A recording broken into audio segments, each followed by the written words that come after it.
말할 때 후련히 빛난 구름이 그들을 덮으며 구름 속에서 소리가 나서 이르시되 이는 내 사랑하는 아들이요 내 기뻐하는 자니 너희는 그의 말을 들으라 하시는지라. 제자들이 듣고 엎드려 심히 두려워하니 예수께서 나와 그들에게 손을 대시며 이르시되 일어나라 두려워하지 말라 하시니 제자들이 눈을 보고 예수 외에는 아무도 보이지 아니하더라. 그들이 산에서 내려올 때 예수께서 명하여 이르시되 인자가 죽은 자 가운데서 살아나기 전에는 본 것을 아무에게도 이르지 말라 하시니 제자들이 물어 이르되 그는 어찌하여 서기관들이 엘리야가 먼저 와야 하느냐. 예수께서 대답하여 이르시되 엘리야가 과연 먼저 와서 모든 일을 회복하리라. 내가 너희에게 말하노니 엘리야가 이미 왔으되 사람들이 알지 못하고 임의로 데려가였다.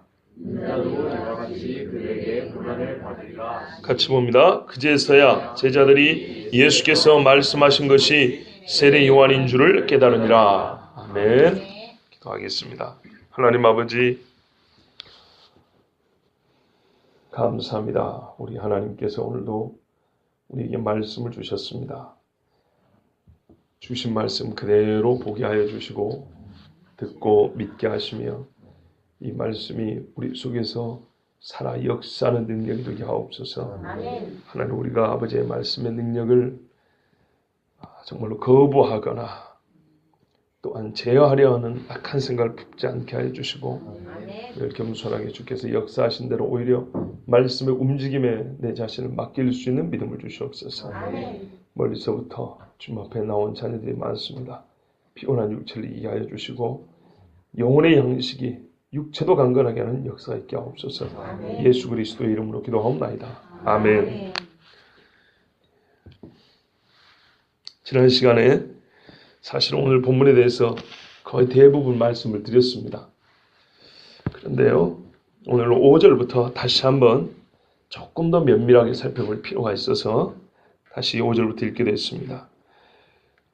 예수 그리스도가 누군가를 가르쳐주는 말씀이고 예수 그리스도가 누군가에 따라 그가 무슨 일을 하실 것인가에 대해서 정확하게 허술하고 대충이 아니고 정확하고 바르게 가르쳐 주려고 하나님께서 친히 구름 속에서 말씀을 하셨지 않습니까? 예, 하나님께서 친히 말씀을 하신 겁니다. 너희가 보고 있는 지금 이 사람이 누구다 하고 하나님이 직접 간섭해가지고 그냥 지나치지 못하게 돌풀이 하나 딱 앞에 놓은 겁니다. 걸려 넘어지라고요. 이 말을 듣고 나서는 앞으로 예수님을 생각할 때 이 구름 속에서 나는 음성을 빼고 생각할 수가 없게 됩니다. 예. 그래서 오늘 말씀의 주제는 사실은 예수님이 누군가인데 읽다 보면 엘리야 이야기가 나옵니다. 엘리야가 누구냐의 문제로 주제가 자연스럽게 전환되는 걸 볼 수 있습니다.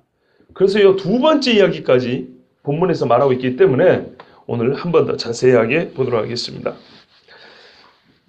자, 하늘로부터 구름이 예수님과 세 사람, 그러니까 그 두 사람에서 셋을 덮더니 소리가 나서 이렇게 말씀합니다. 이는 내 사랑하는 아들이요 내 기뻐하는 자니 너희는 그의 말을 들으라. 그랬습니다.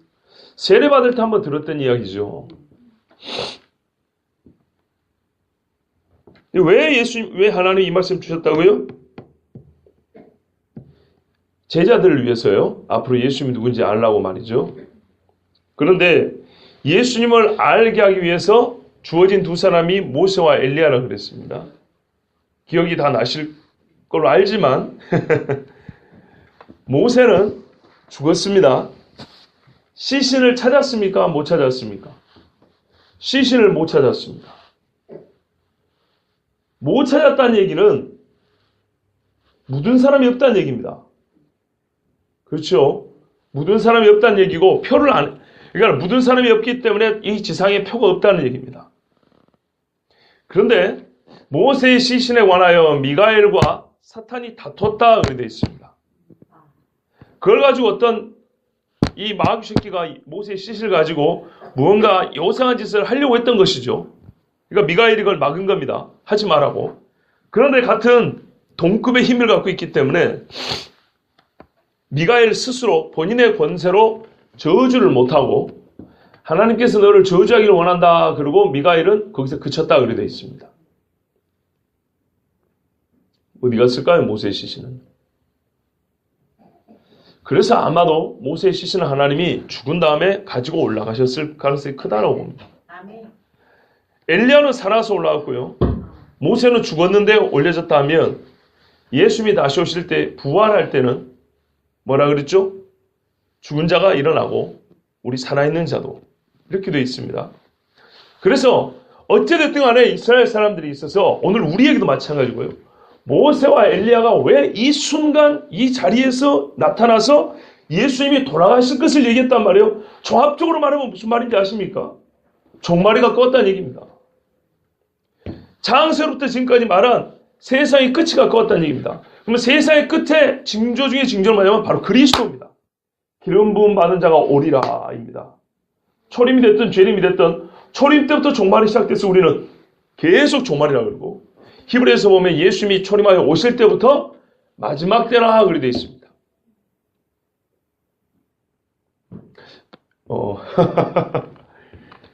우리가 지금을 말세 지말이라 그러죠. 말세 중에 끄트머리라 그럽니다. 뭐 옛날부터 해오던 말이면 저 어릴 때부터 들은 이야기지만요. 그러니까 예수님께서 이 땅에 오실 그때가 초림 때부터 마지막입니다. 왜냐하면 더 이상의 선지자는 없기 때문입니다. 더 이상 올 사람이 없어요. 끄트머리예요. 예수님이 끝. 그래서 끄트머리가 왔는데 사람들이 모르죠. 모세와 엘리야가 이 순간에 나타났다는 것은 이 사람이 마지막에 올 메시아라는 것을 증명해 준다는 얘기입니다. 즉 끄트머리가 된 겁니다. 끄트머리가 됐어요. 그리고 그거를 하나님께서는 이제 마지막 선지자 예수님이 왔으니까 그의 말을 들으라 하고 이렇게 말씀하셨습니다. 제자들이 하나님의 음성을 듣고 두려워서 엎드렸습니다. 우리 하나님의 말씀을 듣는 건요, 엎드려서 들어야 합니다, 원래. 이렇게 설교 들 때 엎드리는 얘기가 아니고, 우리가 너무 하나님을 편하게 생각한다는 거예요. 특별히 뭐라 그러냐면, 구름 속에서 이는 내 사랑하는 아들이고, 기뻐하는 자다. 너희는 그의 말을 들으라. 그랬단 말이죠. 시편 2편에 보면, 내가 여호와의 명령을 전하노라. 여호와께서 내게 이르시되, 너는 내 아들이라. 오늘 내가 너를 낳았도다. 내 아들이라 그랬어요. 그런데 이 아들이 뭐 하냐면 권세는 내게 구하라. 내가 이방 나라를 내 유업으로 주리니 내 소유가 땅 끝까지 이르리로다. 내가 철장으로 그들을 깨뜨리며 질그릇같이 부수리라. 이게 아들이 주신 권세예요. 그런데 지금 이 사람의 아들이라 그런 거예요. 예수님 뭐 아들. 또 신명기 18장 15절에 보시면 내 하나님 여호와께서 너희 가운데 내 형제 중에서 너를 위하여 나와 같은 선지자 하나를 세우시리니 일으키시리니 너희는 그의 말을 들을지니라 그랬어요. 선지자의 말을 들으랍니다. 그러니까 지금 이 앞에 있는 예수님은 하나님의 아들이고 모세와 같은 선지자, 즉 종말에 오리라 한 마지막 선지자라는 얘기입니다. 그래서 사람들이 그 선지자 자꾸 불렀던 겁니다. 그냥 선지자가 아니고. 베드로가 예수님을 지금까지 어떻게 알았는지 모르지만 본인이 얼마 전에 주는 그리스도시여 살아계신 하나님의 아들이십니다 했는데 허술하게 알았다 그랬죠. 그런데 그것을 지금 구름 속에서 나는 하나님의 음성이 직접 가르쳐줍니다. 얼마나 무섭겠습니까? 거기다가 예수님이 엑소도스라 그랬어요. 별세하실 것을 말씀하심에 누가복음에 그랬다 그랬죠. 예루살렘에서 예수님이 죽을 걸 얘기를 했으니 이거는 말세 이야기란 말이에요. 주님이 구약에서 말씀하신 이스라엘의 회복의 때가 온 거예요. 이스라엘의 구원의 때가 온 거예요. 그러니까는 이거를 가볍게 들을 수가 없고, 그리고 이가 바로 예수 그리스도가 그 일을 하실 분이기 때문에 베드로와 제자들이 두려워서 엎드려 들었어요. 게다가 일주일 전에 베드로가 이상한 소리 해가지고 사탄 노릇했지 않습니까? 그러니까 베드로는 더욱더 엎드려서 들을 수밖에 없었어요. 두려웠어요. 우리가 사도 바울도 하늘에서 나는 빛난 빛을 쬐고 또 음성을 들을 때 땅바닥에 엎드려서 죽은 자같이 되었다고 그랬습니다. 우리가 하나님 앞에 좀 더 정말 겸손하고 두렵게 듣는 마음이 있어야 되겠습니다. 아멘. 이와 같이 죽을 것 같은 두려움에서 평강의 관계로 돌이킬 때 어떻게 그게 되냐면 예수님께서 직접 나와가지고 손을 내미시고 두려워하지 말라 그래서 제자들이 이제 평온을 되찾습니다. 여러분 하나님께 우리가 두려움을 얻었는데 즉 하나님 때문에 두려웠는데 하나님 아닌 무엇을 우리가 평안을 얻을 수 있겠습니까? 하나님과 원수되었는데 하나님 자신이 평화를 주지 아니하시면 어떻게 우리가 화목하게 되겠습니까? 당사자 간에 화평이 있어야겠죠.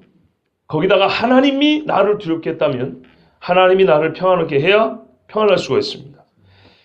그래서 예수님께서 오셔가지고 두려워하지 말라 하면서 이 제자들을 안심시켰습니다. 그럼 이제 남은 건 뭘까요?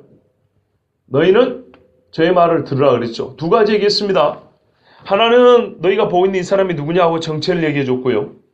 또 하나는 명령을 내렸습니다. 들으라 그랬어요. 이제부터는 예수님 말씀을 좀 잘 들으라 그랬어요. 예수님 말씀은 다 진리였지만 이제부터는 십자가 이야기를 집중적으로 합니다. 그는 잘 들으라. 그리고 그 십자가의 결말이 무엇인지 지금 보았으니까, 이미 결말까지 보았으니까 하나님께서 이렇게 명령을 하신 겁니다. 제자들이 눈을 들고 보면 오직 예수 외에는 아무도 보이지 아니하더라. 베드로가 당황해서 지난주에 말했지 않습니까? 초막 3개를 짓겠다. 이거는 여러분 뭐 찾아보시면 알겠지만 에스겔 37장 27절이라든지 43장 7절 같은 데 보면 이 장막 이야기가 나옵니다. 내가 너희 가운데 거하며 너희 중에 거주하며 이런 이야기가 나옵니다.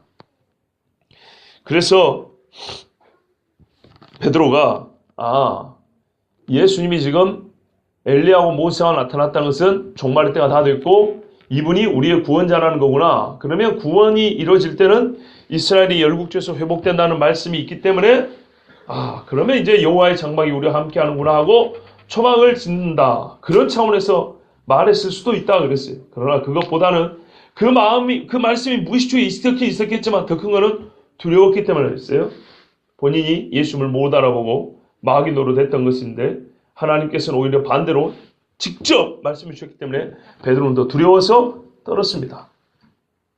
그리고 이제 눈을 들어서 보니까 다 없어지고 예수님밖에 없었습니다. 예수님 외에는 아무도 보이지 않더라.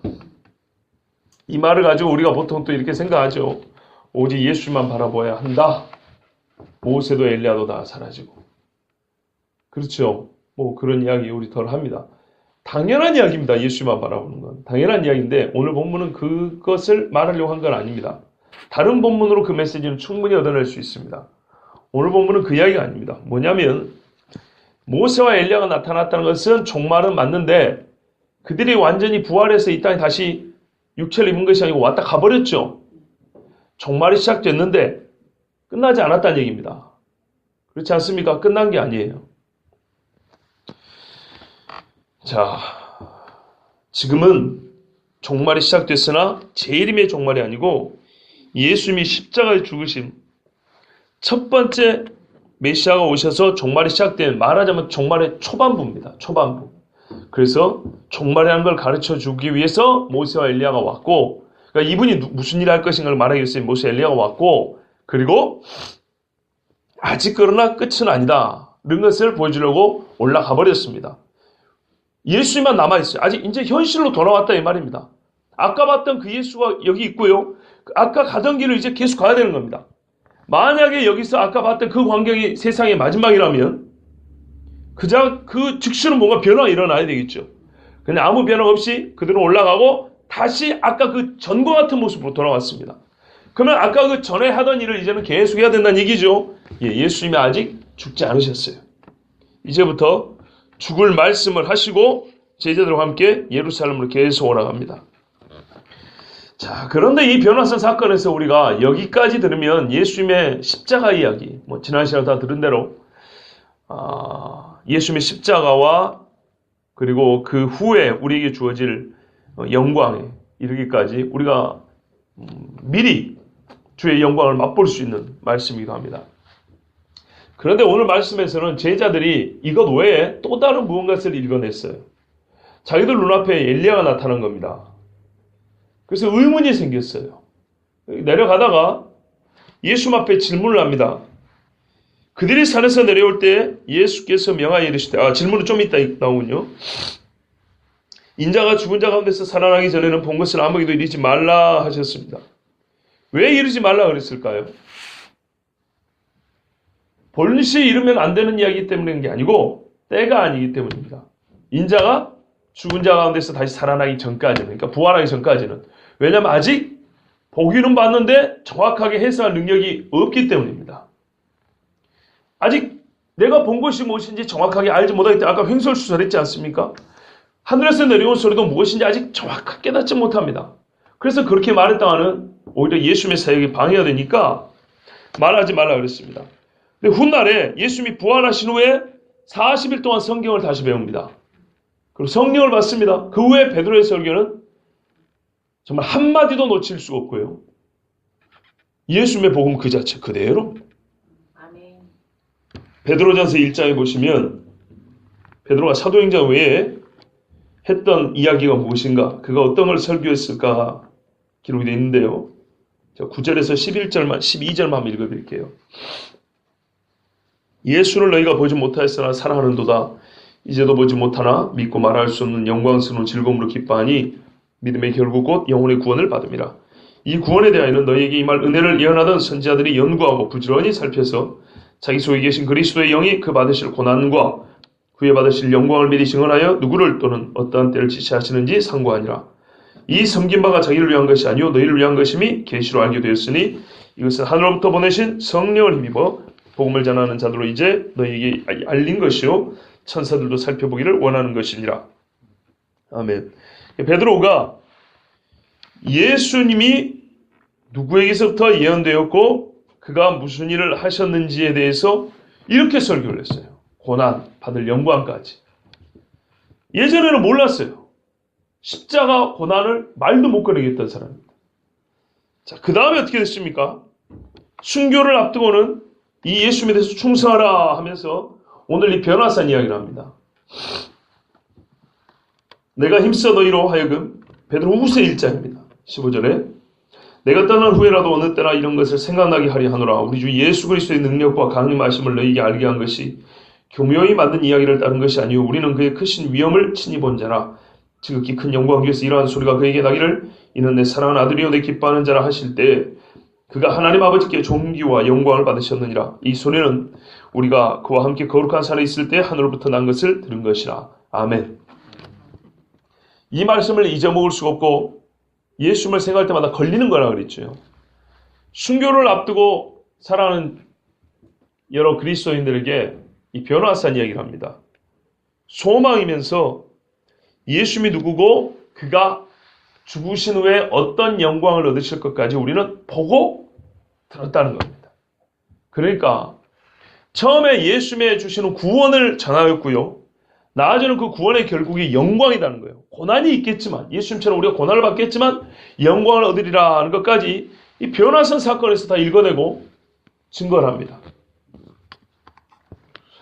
이때가 되기 전까지는 이렇게 복음을 전하기 전까지는 베드로가 변화산 이야기를 하면 무슨 신비적인 이야기를 할 것이고 본 것도 똑바로 말을 못할 것이고 아주 요상히 말할 것이 뻔합니다. 그냥 막 수선스럽게 내가 뭘 봤다. 엘리야를 봤다. 모세가 나타났는데 너 모세 본 적 있어?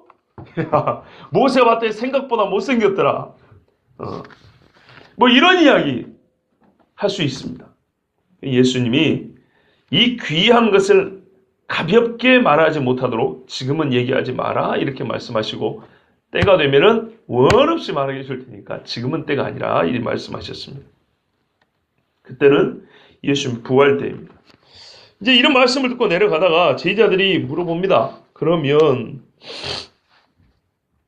어찌하여 서기관들이 엘리야가 먼저 와야 하리라 하나이까? 여러분 이 질문이 이 자리에서 어울립니까? 한번 생각을 해보십시오. 오늘 말씀에 좀 집중하고 싶은 부분이 이 부분입니다. 그러면 지금까지 보고 변화사에서 보고 들었어요. 그걸 토대로 했을 때 예전에 들은 이야기 하나 또 있어요. 서기관들이 성경을 가르치는 서기관들이 하는 말이 메시아가 오기 전에는 반드시 엘리야가 와야 된다 이렇게 말했다는 거예요. 그 말하고 오늘 우리가 본 거하고 어떻게 그를 이해하고 정리해야 됩니까? 그런 뜻이겠죠. 왜냐하면 이 경험 직후에 이 질문을 했으니까요. 지금 이 사람들 엘리야를 봤습니다. 모세와 엘리야가 왜 동시에 나타나 예수님의 죽음을 이야기하고 가느냐 말이에요. 명백히 이거는 이스라엘 회복에 가까웠다는 말입니다. 이스라엘에게는 종말이 이스라엘 회복입니다. 때가 찼습니다. 그런데 엘리야는 다시 가버렸어요. 와갖고 잠깐 보이고 가버렸다고요. 그러니까 이 사람들은 야 말씀대로 엘리야가 왔나 보다 했는데 왔다 가버리니까 이해가 안 돼요. 서기관들은 말하기를 엘리야가 와야 된대요. 이 온다는 건 아까처럼 잠깐 왔다 하는 게 이야기가 아니고 육체로 이 땅에 먼저 와가지고 진짜로 이 땅 사역을 해야 된다는 얘기입니다. 그런데 아까 잠깐 보고 간 걸로는 엘리야는 엘리야인데 성경에서 메시아가 오기 전에 엘리야가 와야 된다는 말의 성취인 것 같지는 않아요. 저 정도 갖고 엘리야가 와야 된다는 말은 아닌 것 같아요. 궁금하죠. 엘리야가 먼저 와야 메시아인데 아까 잠깐 온 걸 봤을 때 메시아 같기도 하고 하늘에서 나오는 소리가 같은 메시아 같긴 한데 예수님이 메시아 같긴 한데 아니 그 엘리야가 왔으면 좀 오래 있을 것이지 왜 왔다 금방 가버리냐 이 말이에요. 그러니까 또다시 마음에 갈등이 생기는 겁니다. 헷갈리고.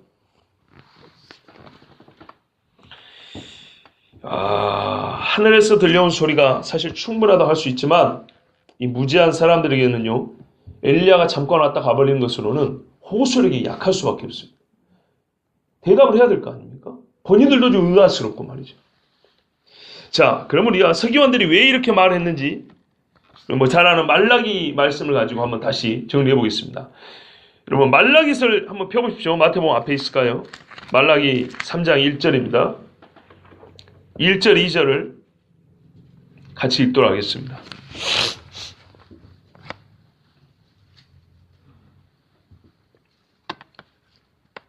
같이 봅니다. 만군의 여호와가 이르노라 보라 내가 내 사자를 보내리니 그가 내 앞에서 길을 준비할 것이요 또 너희가 구하는 바 주가 갑자기 그의 성전에 임하시리니 곧 너희가 사모하는 바 언약의 사자가 임하실 것이라. 그가 임하시는 날을 누가 능히 당하며 그가 나타나는 때에 누가 능히 서리요 그는 금을 연단하는 자의 불과 표백하는 자의 잿물과 같을 것이라. 아멘. 그 다음에 4장 5절 6절입니다.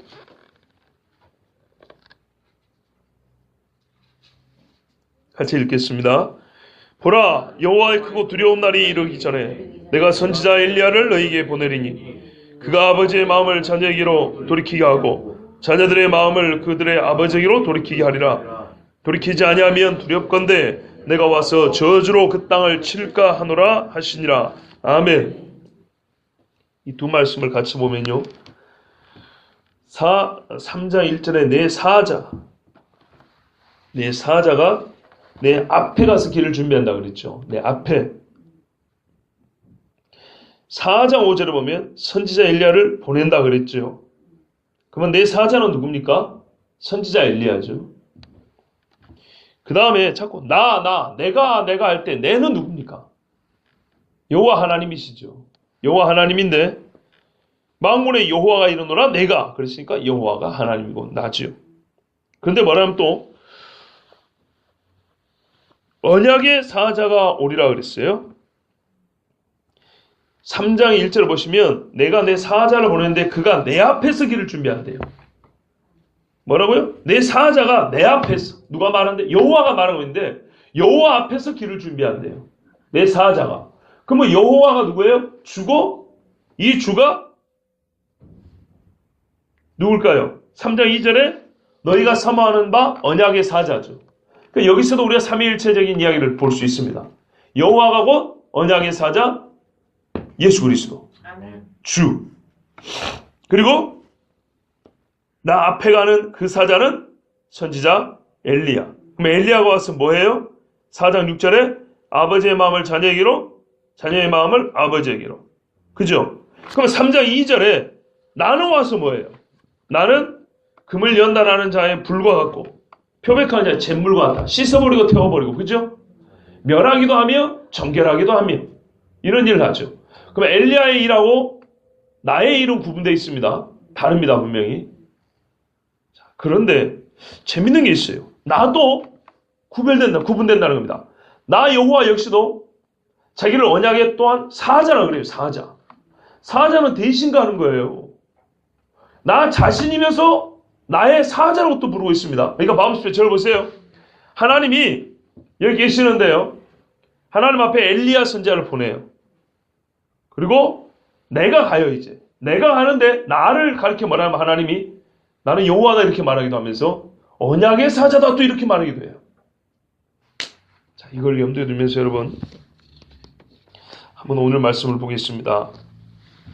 그러니까 종말에는 여호와 하나님이 직접 임하셔가지고 열방을 심판하고 이스라엘을 회복한다는 뜻이죠. 말라기에 보면 여호와의 날 이야기도 있는데 여기에 이스라엘에 대해서는 가품이 있고 원수들은 심판한다는 이야기가 있습니다. 한 절만 볼까요? 4장 2절 봐보세요. 내 이름을 경외하는 너희에게는 공의로운 해가 떠올라서 치료하는 광선을 비추리니 너희가 나와서 외양간에서 나온 송아지같이 뛰리라. 또 너희가 언약을 악인을 밟을 것이니 그들이 내가 저한 날에 너희 발바닥 밑에 재와 같으리라. 만군의 여호와의 말이니라. 아멘. 이 날이에요. 그 이스라엘 사람들이 메시아 오기를 기다린 이유가 여기에 있어요. 자, 오늘은 조금 어려울 수 있습니다. 여러분 조금 집중해서 들어보십시오. 제자들이 헷갈린 것처럼 듣는 여러분도 분명히 헷갈릴 겁니다. 저도 무지하게 헷갈려가지고 고민을 참 많이 했어요. 다시 말씀드릴게요. 종말에는 여호와 하나님이 직접 임하셔가지고 열방을 심판하고 이스라엘을 회복해요. 근데 여호와가 본인이 직접 언약의 사자로 와요. 근데 그분 앞에는 반드시 또 선지자 엘리야가 와요. 어떻게 보면 사자가 둘이 오는 거죠. 그렇게 되죠. 이거를 서기관들이 가르쳤다. 언약의 사자가 오기 전에 선지자 엘리야가 사자로 먼저 온다는 거예요. 그렇게 가르쳤어요. 예수님이 이것에 대해서 부정하는 게 아니에요. 맞아요. 맞는데 문제는 진짜 문제는 결론부터 말하면 이 엘리야 선지자가 왔는데 인식하지 못했다는 거예요.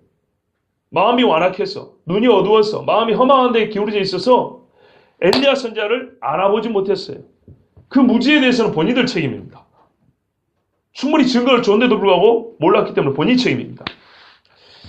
왜냐하면 그들은 세례 요한이 하는 일과 같은 것을 원하지 않았기 때문이에요. 그죠? 로마 사람을 전복시키고 그들을 물러뜨릴 수 있는 어떤 사전 작업을 해주길 바랬지 와가지고 뭐 회개하라 소리 할 줄은 몰랐다 이 말이죠. 우리가 원하는 사자의 모습이 아니에요. 그래서 거부했어요. 그럼 몰라봤어요. 자, 예수님이 말씀합니다. 서기관들이 이렇게 말하던데요. 그러니까 그래 맞다. 엘리야가 먼저 와야 되는 거 맞다 그래요. 그걸 부정 아니에요. 성경 분명히 먼저 와야 된다 그래요. 그런데 보십시오. 엘리야가 과연 먼저 와서 모든 일을 회복하리라 인정한 겁니다. 내가 너에게 말하노니 엘리야가 이미 왔을 때 사람들이 알지 못하고 임의로 대화했더다.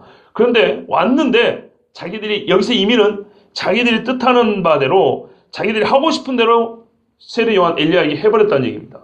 그래서 죽였습니다. 인자도 이와 같이 그들에게 고난을 받으리라.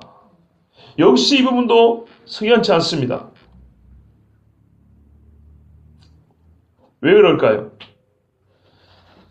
세례 요한이 예수님의 길을 예배하는 자로서 사역을 했습니다. 그런데 우리가 아는 사역의 내용은 뭡니까? 아버지의 마음을 아들에게로, 아들의 마음을 아버지께로죠. 그 세례 요한이 이렇게 설교했거든요. 회개하라 그랬어요. 그리고 구약의 율법을 가르쳤습니다. 율법에 하나님 말씀 나눠 있어요. 세례 요한의 설교는 다분히 율법적입니다. 읽어보세요. 상당히 율법적이에요. 그러면서 회개하고 회개 합단 열매를 맺어라 하고 세례받으라고 얘기를 했습니다.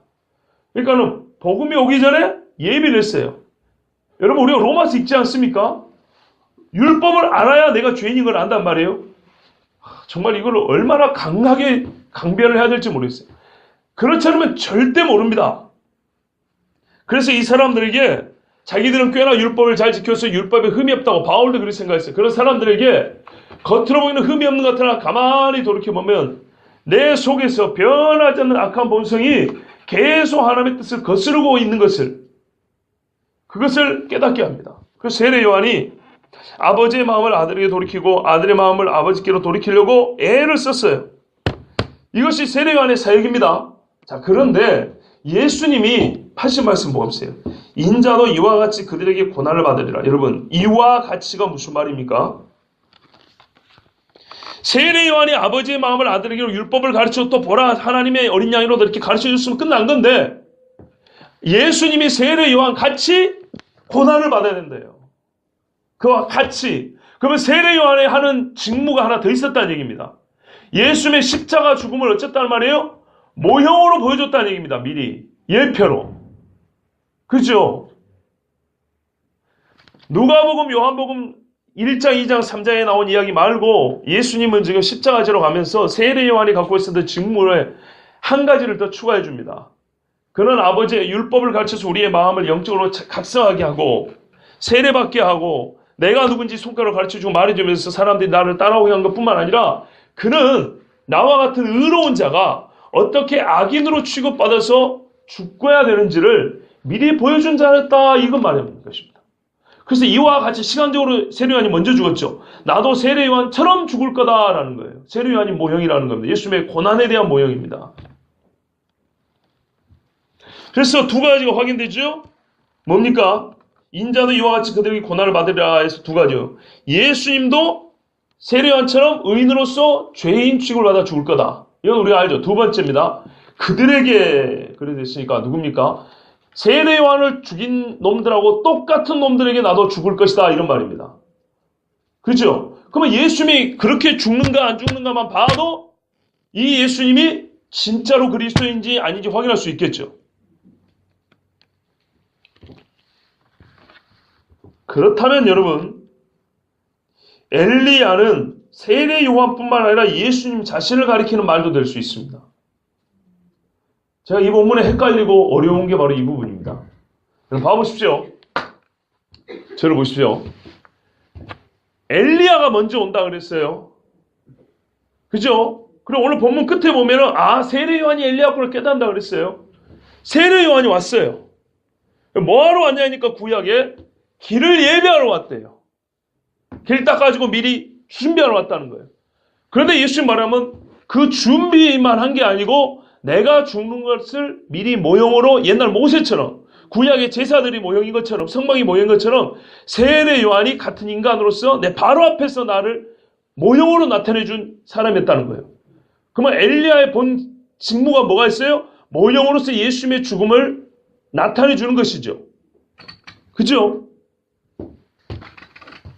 엘리야가 이게 왔고 세례 요한이 예수님을 뭐예요? 그냥 분리되어서 길만 닦아준 게 아니고 모형과 실체라는 건요 연결되어 있다는 얘기예요. 연결. 이해되십니까? 그러니까 구약의 짐승 제사하고 예수님 제사는 별개죠. 짐승이 준 거 예수님이 준 것이지만 영적인 차원에서 같은 성격이잖아요. 이렇게 연결되어 있잖아요. 그죠? 그러면은 세례 요한이 엘리야로 말해줬다는 것은 세례 요한이 하는 일이 예수님이 하실 일을 미리 보여준 거고 모형이기 때문에 실체가 예수님이죠. 그러면은 예수님이 좀 더 확실하고 궁극으로 예수님이 그 말씀을 이룬 것이지만 엘리야는 넓게 보면 예수님을 말하는 의미이기도 하다 이런 말입니다. 이해가 안 되죠? 잘. 겁나 헷갈리죠? 주여.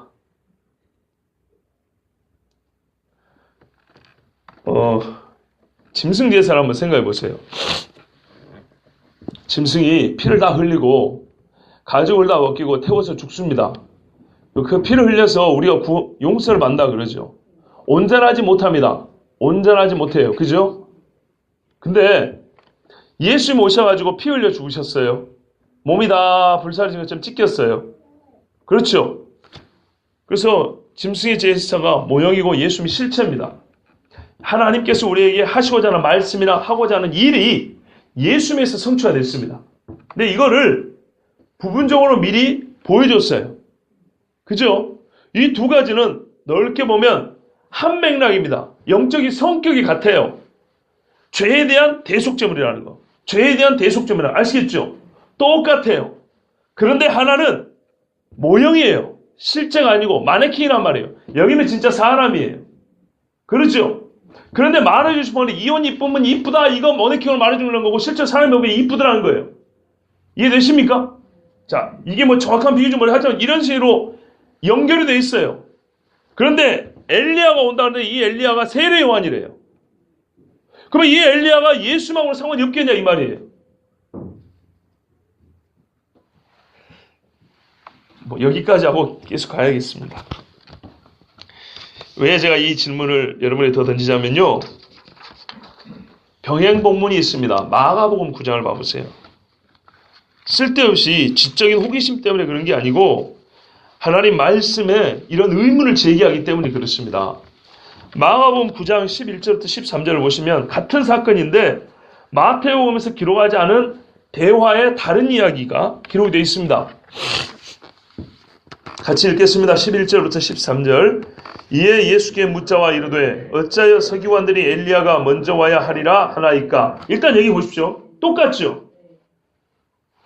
우리 마태복음 11절하고 똑같죠?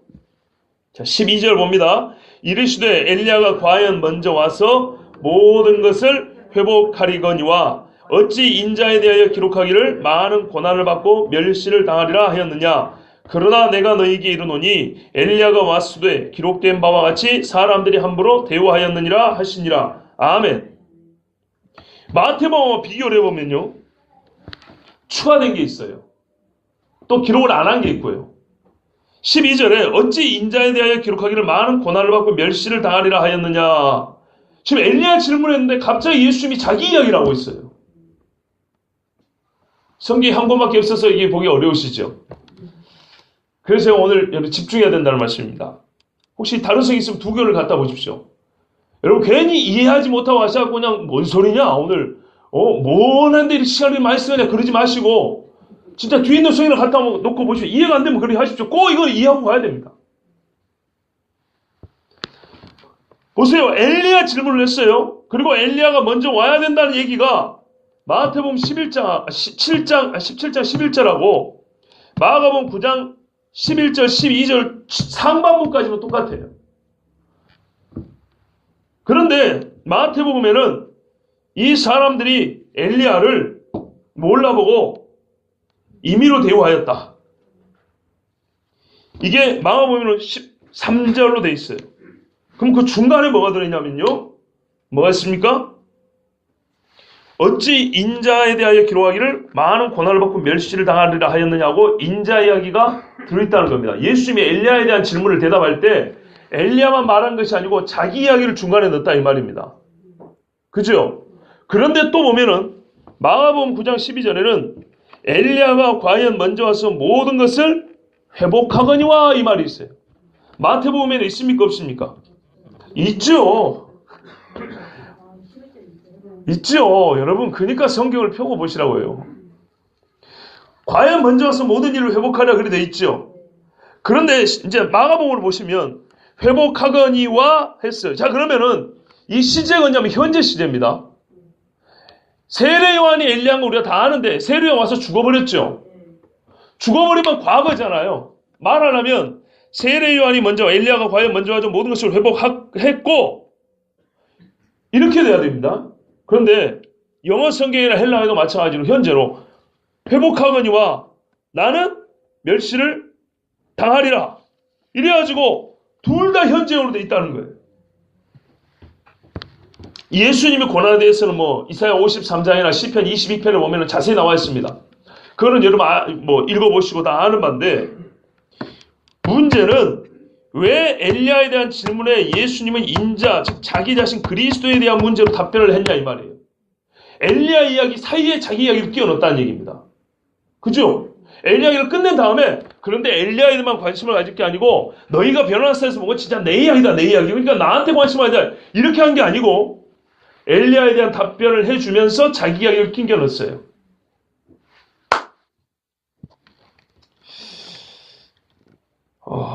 주여. 마가복음 본문에 보면요.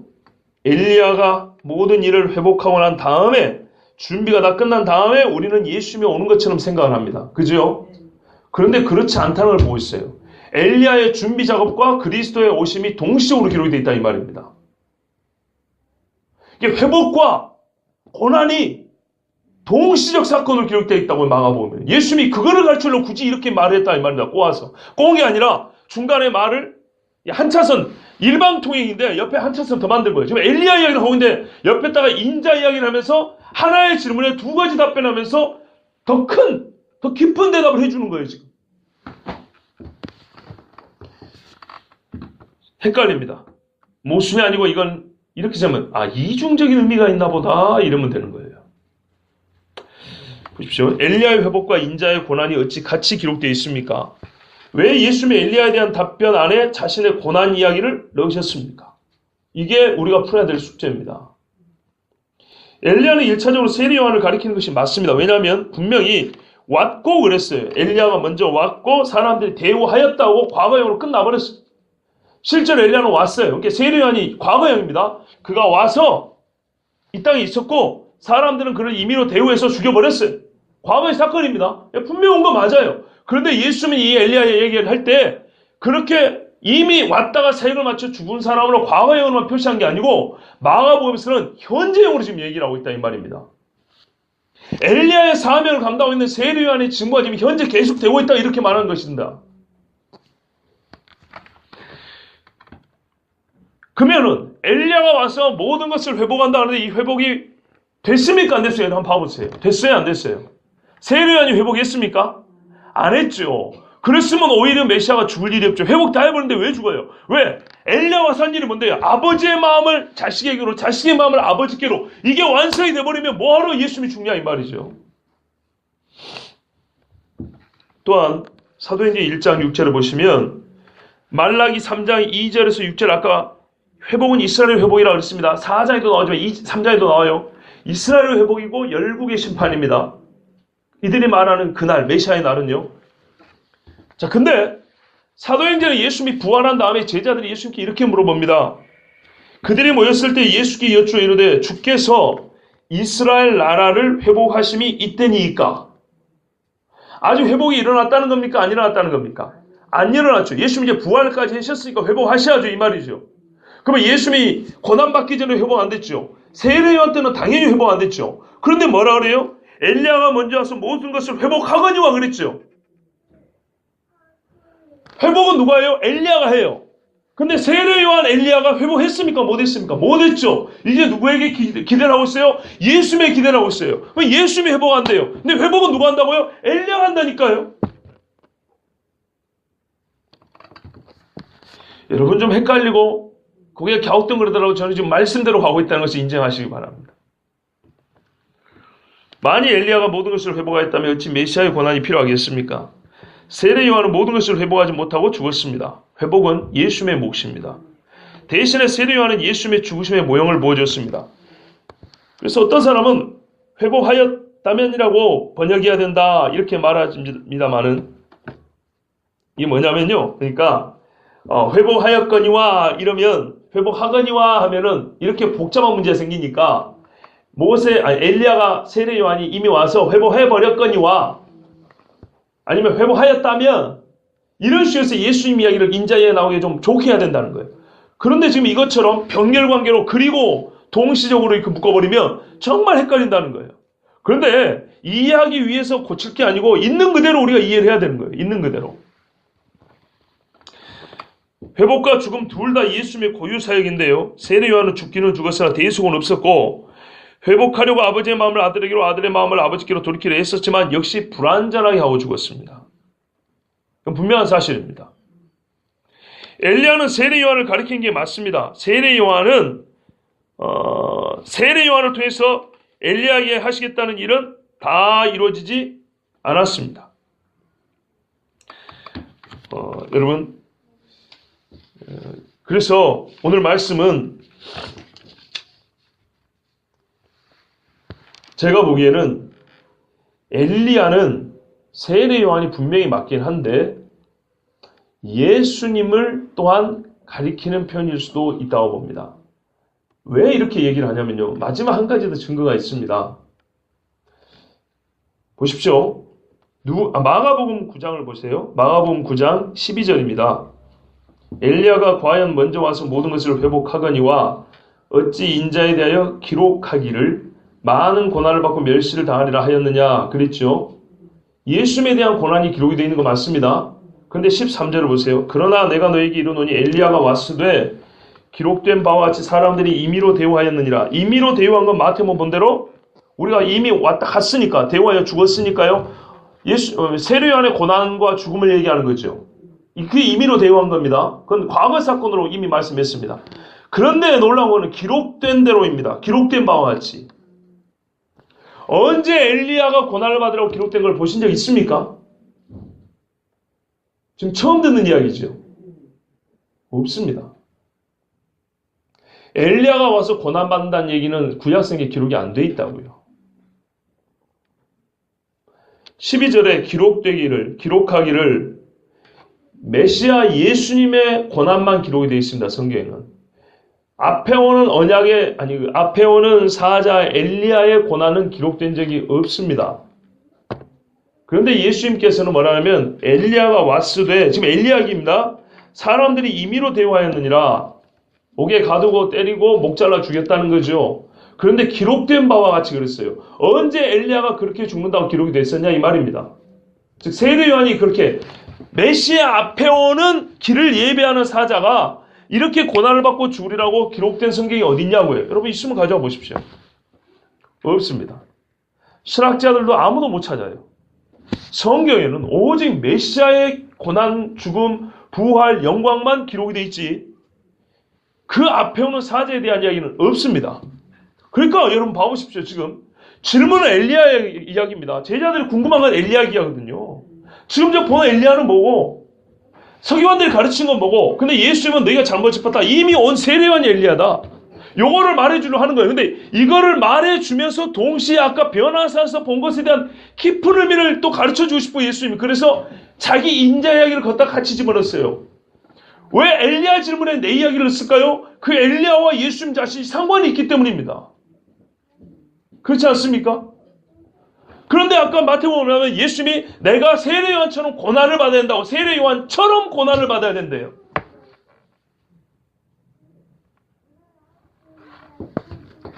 세례요한이 나의 모형으로서 나의 앞서서 고난을 당했다는 겁니다. 근데 기록된 건 나밖에 없어요. 그죠? 그래서 이게 참 무지하게 헷갈립니다. 저도 지금 말을 많이 했지만 이거를 일목요연하게 쫙 정리를 해야 되는데 정말 정리하기가 어려웠습니다. 시간을 꽤 많이 보냈지만 성경을 이렇게 보고 저렇게 보고 했을 때는 분명히 예수님께서 여기 하신 말씀은 참 이해하기가 곤란합니다. 그냥 세례요한만 짐하고 딱 끝났으면 좋았을 건데 그러지 않냐고 자기 이야기를 꺼놓고 시제를 동시로 연결해보고 엘리야기는 기록되지 않는데 기록됐다고 말을 해버리고 또 세례요한이 내 앞서서 길만 딱 걷고 간다는 게 아니고 그가 나의 모형의 역할까지 했다. 고난의 모형 역할까지 해버리니까 이거는 보통 일이 아닌 거죠. 죽음의 모형 역할을 했고 죽는 이야기는 나밖에 없고 그 말은 무슨 말이에요? 죽는 이야기를 예수님 자신에게만 했는데 세례요한이 나보다 앞서서 모형으로 나처럼 죽어버렸고 그러면 나에게 예언된 기록된 그 고난의 얘기가 세례요한에도 해당된다는 얘기죠. 거꾸로 아버지의 마음을 아들에게도 아들의 마음을 아버지에게 옮긴다는 엘리야 그 세례요한의 얘기는 동시에 나한테도 해당된다는 얘기죠. 그죠? 이 두 가지가 서로 간에 이렇게 연결이 있다는 얘기입니다. 그것을 예수님께서 지금 말씀해 주십니다. 여러분 엘리야가 한 일이 뭡니까? 이스라엘이 가장 어두울 때 우리가 이미 몇 번 말씀드렸지만 마지막 교회였습니다. 엘리야 때에 엘리야의 말을 듣고 돌이켰으면 이스라엘 안 망합니다. 죽은 자를 살리는 선지자는 엘리야가 최초입니다. 문둥병자를 낫게 한 건 엘리사죠. 엘리야 엘리사 콤비라 그럽니다. 예. 남유다도 아니고요. 북이스라엘에서 기적으로 행할 것 같으면 가장 강력한 선지자 둘이 나왔어요. 엘리야 엘리사. 그거는 바로 아합 당시의 이야기입니다. 그러니까는 이때가 지나가 버리면 이스라엘에는 두 번 다시 기회가 없었기 때문에 하나님이 그래 한 것입니다. 마지막 한 번의 기회입니다. 마찬가지입니다. 북이스라엘의 역사에 있어서는 이게 종말입니다. 일종의 종말입니다. 이 땅에 예수님 오신 이후에는 더 이상 기회가 없습니다. 그래서 하나님께서는 엘리야를 통해 보냈다마는 종말론의 의미라는 것입니다. 끄트머리가 왔다는 거예요. 올 것이 왔다는 얘기입니다. 자, 그런데 이 엘리야를 보내시면서 엘리야가 아합에게 당했던 고난이 있습니다. 이세벨에게 당했던 고난이 있죠. 그 선지자들의 고난을 아주 세밀하게 기록한 것도 엘리야가 거의 유일합니다. 엘리야 또는 엘리사. 보십시오.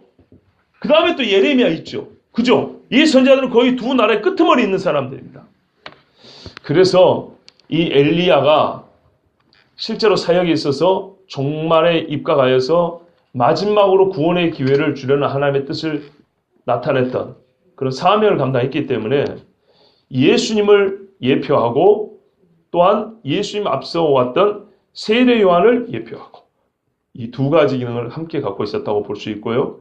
예수님은 그래서 엘리야가 분명 엘리야를 했기 때문에 세례 요한을 말하는 게 맞는데 더하여 깊이 보면은 세례 요한은 엘리야가 해야 될 그 일을 완성을 못했다는 거예요. 본래 그 일은 세례 요한이 하는 게 아니고 내가 해야 되는 거라는 거죠. 세례 요한은 전체적으로 볼 때 엘리야 사역을 예수님이 마무리해야 되는데 전체로 볼 때 그 부분적인 예표에 불과하고 본질적으로는 내가 마치 옛날에 이스라엘의 멸망 직전에 엘리야가 하려고 했던 것처럼 이 시대 이 나라를 위해서 내가 그 일을 완성해야 된다.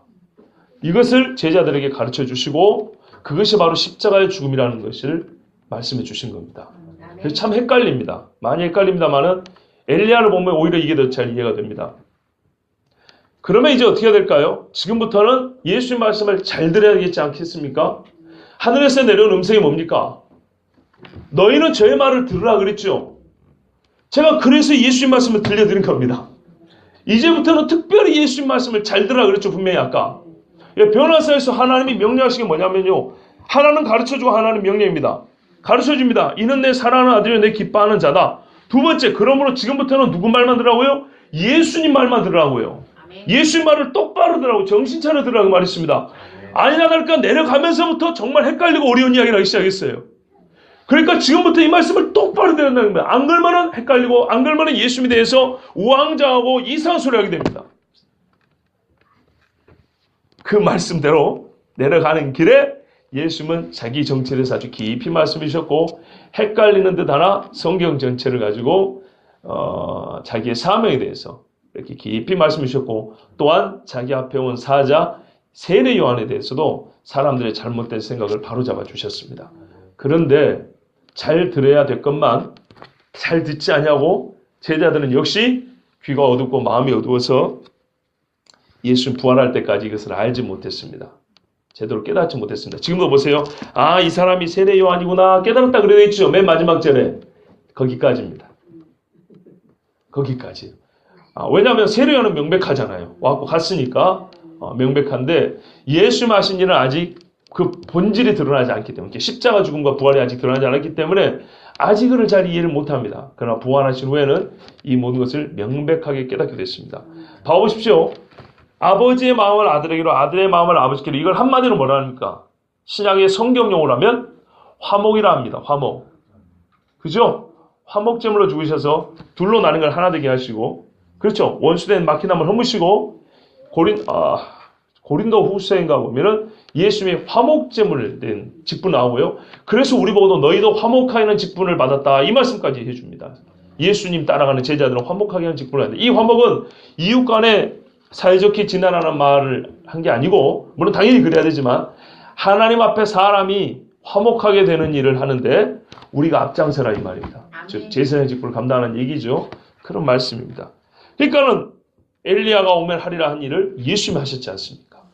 엘리야는 1차적으로 세례 요한을 가리키는 게 맞지만 좀 더 깊게 들어가면 예수 그리스도를 말씀하신 거라고 볼 수 있습니다.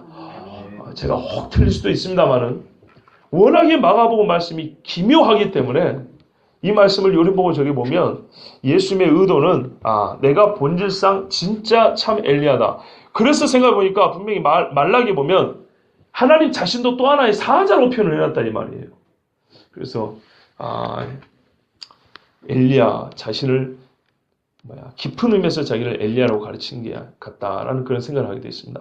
혹 제가 틀리면 나중에 여러분께서 좀 가르쳐 주시면 아마 저보다도 이게 훌륭하게 해석하는 분들이 있을 거예요. 어떤 목사님들 이렇게 들으시면 저한테 조용히 와가지고 말씀해 주십시오. 그러면 제가 다시 한번 찾아보도록 하겠습니다. 기도하겠습니다.